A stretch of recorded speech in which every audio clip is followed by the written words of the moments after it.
Hello, everyone, and welcome to Sydney Property Talk. This is your local buyer's agent Arnab Nandi, and today we will be discussing about overpaying, one of the most common property buying mistakes that we see in real estate. However, I feel the bigger one or more worser one is buying at a wrong location. And location is not just about the suburb, it is where you're buying within the suburb. A compromised location will have or can have more, I would say, worser outcome when you sell in or you try to sell in future. And if the market is a very different market than this one, it may just stay on the market and not get you the price that you're looking for, and you might have to sell at a very low price as well. So that's the danger of buying at a wrong location.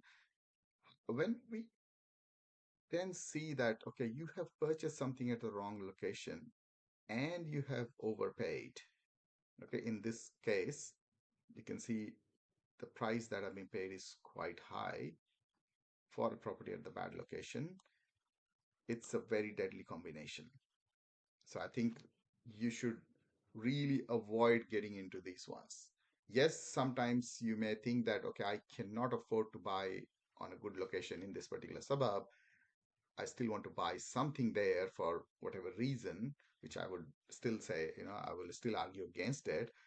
But if you still are looking, then pay as less as possible there. So for this particular property, it is around the mid one threes. Now, why did it go up till this particular um, price?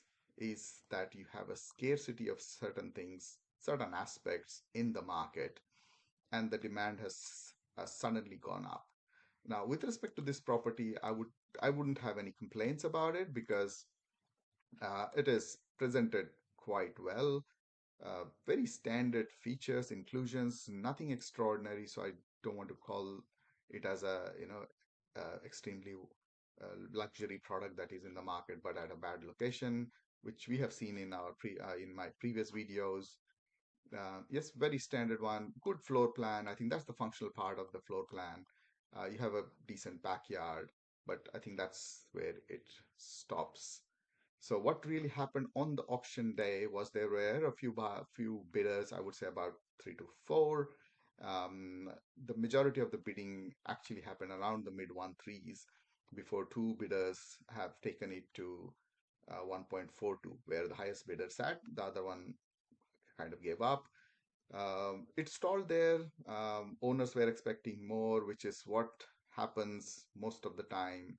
Owners do not understand what their property is worth and why their property is not able to fetch the best price because of a compromised location or some other drawback.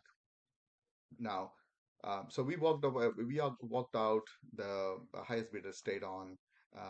And yes, during that period as well, the agents were negotiating. They went by 5,000, 5,000 a couple of times. And then we all walked out.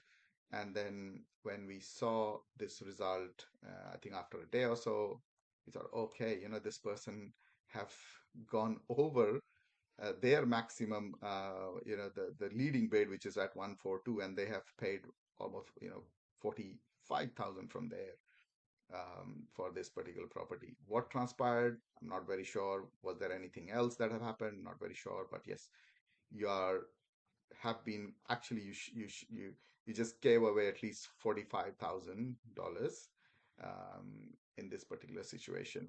Overpaying, not great, but overpaying for a bad property is the worst.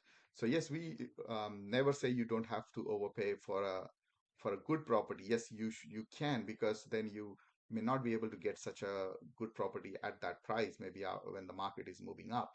So do your analysis well. If you have to overpay, know how far you have to go, because on an average, what I see, the buyers overpay by 50,000. Now, 50,000 for a lower range property is way too much. At a higher range, if I talk about $2 million, $50,000 is okay, because sometimes you just have to pay to get the property. But yes, be very careful not to overpay for a property that is not worth.